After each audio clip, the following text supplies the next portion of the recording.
আজ কবিগুরু রবীন্দ্রনাথ ঠাকুরের ১৬৪তম জন্মদিন। রবীন্দ্র জয়ন্তী উপলক্ষে একেবারে জমজমাট শান্তিনিকেতন উপাসনা গৃহে সকাল ৭টা থেকে শুরু হয়ে গেছে উপাসনা। রবীন্দ্র জয়ন্তী উপলক্ষে সারাদিন রয়েছে বর্ণাঢ্য অনুষ্ঠান। আজ বিশ্বকবি রবীন্দ্রনাথ ঠাকুরের ১৬৪তম জন্মবার্ষিকী, সকাল থেকে শান্তিনিকেতনে বর্ণাঢ্য অনুষ্ঠান শুরু হয়ে গেছে। আমরা সরাসরি চলে যাব শান্তিনিকেতনে, যেখানে রয়েছেন আমাদের প্রতিনিধি শুভদীপ পাল। শুভদীপ, কি ছবি শান্তিনিকেতনের? বিভিন্ন বর্ণাঢ্য কর্মসূচি রয়েছে আজ, কি কি কর্মসূচি রয়েছে আজ? দেখো, একদমই তোমাকে বলে রাখবো, তুমি যেমনটা বললে যে শান্তিনিকেতন এই দিনটি কিন্তু আজকে অর্থাৎ রবীন্দ্রনাথ ঠাকুরের জন্মদিনটি বিশেষভাবে পালিত হয়ে থাকে এবং সকাল থেকে অর্থাৎ ভোর থেকে বলা যেতে পারে বৈতালিকের মাধ্যমে যে অনুষ্ঠান শুরু হয়েছে তা দিনভর চলবে। এই মুহূর্তে আমি দাঁড়িয়ে রয়েছি শান্তিনিকেতনের যে উপাসনা গৃহ সেখানে, এবং কিছুক্ষণের মধ্যেই মাধবী বিতানে যে জন্মদিনের অনুষ্ঠান হবে এবং পরবর্তীতে সন্ধ্যায় গৌড় প্রাঙ্গণেরও নৃত্যনাট্যের অনুষ্ঠান রয়েছে। এবং ছাত্রছাত্রীরা, বিশ্বভারতীর ছাত্রছাত্রীরা এই দিনটিকে কিভাবে উদযাপন করে সেটাই আমরা তাদের কাছ থেকে একটু সরাসরি জেনে নেব।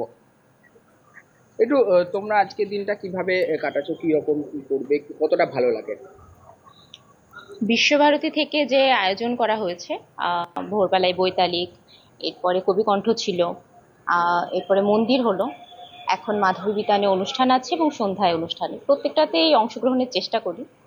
এভাবেই সারাদিনটা এভাবেই কেটে যায়। কতটা আলাদা আজকের দিনটা অন্যান্য দিনের থেকে? নিঃসন্দেহে আলাদা।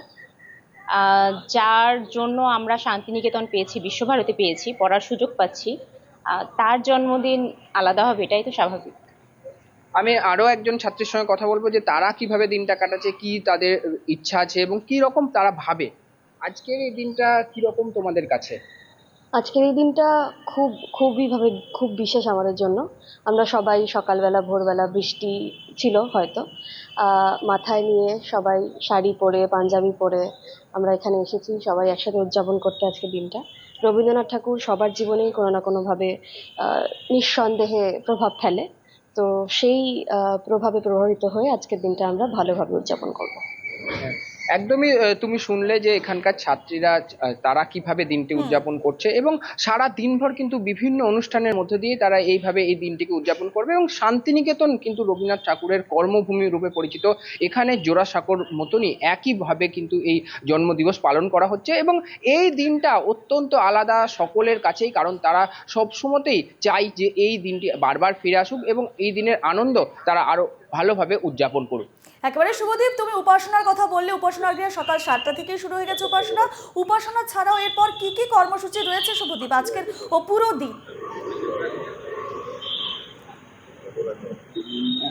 তোমাকে বলে রাখবো, সকালে ৫টার সময় বৈতালিক দিয়ে শুরু হয়েছে, তারপরে কবিকণ্ঠ এবং পরবর্তীতে যে উপাসনা গৃহ সেখানে ব্রহ্ম উপাসনার মধ্য দিয়ে এবং বৈদিক মন্ত্রোচ্চারণ এবং তার সঙ্গে সঙ্গে রবীন্দ্রনাথ ঠাকুরের যে লিখিত যে গানগুলি রয়েছে সেই গানগুলি রবীন্দ্রনাথের এই সঙ্গীত ভবনের পড়ুয়ারা তারা গাওয়ার মধ্য দিয়ে তাকে স্মরণ করে এবং তার সঙ্গে সঙ্গেই রবীন্দ্রনাথের যে গ্রন্থ রয়েছে সেখান থেকে পাঠ করে তার পরবর্তীতে মাধবী বিতান, শান্তিনিকেতনের মধ্যেই মাধবী বিতান রয়েছে, সেখানে শুরু হয়েছে অনুষ্ঠান। এর পরবর্তীতে উত্তরায়ণ, এবং উত্তরায়ণে গিয়ে যে কবিগুরুর ব্যবহৃত সামগ্রী রয়েছে, কবিগুরুর যে চেয়ার রয়েছে সেখানে পুষ্পার্ঘ নিবেদন সহ তাকে শ্রদ্ধা জানানো, এবং পরবর্তীতে সন্ধ্যা ৭টার সময় গৌড় প্রাঙ্গণে একটি গীতিনাট্যের অনুষ্ঠান আয়োজিত হয়েছে। সেই অনুষ্ঠানে কিন্তু অংশ নেবে বিশ্বভারতীর যে সমস্ত পড়ুয়ারা রয়েছে, সঙ্গীত ভবন এবং অন্যান্য ভবনের সেই সমস্ত পড়ুয়ারা রয়েছে।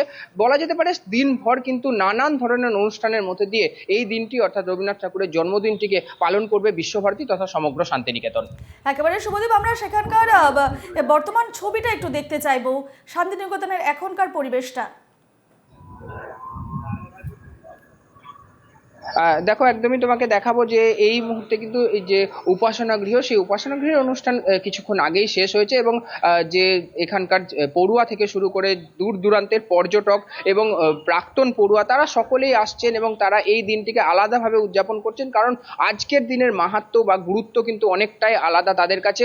তারা এই দিনে যেন নিজেদেরকে রবীন্দ্রনাথ ঠাকুরের সঙ্গে একাত্ম করতে পারেন। কবিগুরুর যে কর্মভূমি, তার প্রাণকেন্দ্র শান্তিনিকেতন, সেখানকার যে স্নিগ্ধ প্রকৃতি থেকে শুরু করে এখানে সেখানকার যে আবহাওয়া সেই সমস্ত বিষয়গুলি এবং আজকের দিনের যে একটা আলাদা তাৎপর্য সেই বিষয়টাকে তারা কিন্তু মনে প্রাণে এবং খুবই আনন্দের সঙ্গে তারা উদযাপন করেন এবং এই দিনের সঙ্গে তারা নিজেদেরকে একাত্ম করার চেষ্টা করেন। বেশ শুভদীপ, তুমি নজর রাখো আজ গোটা কর্মসূচির উপর। আপাতত তোমাকে ধন্যবাদ জানাচ্ছি।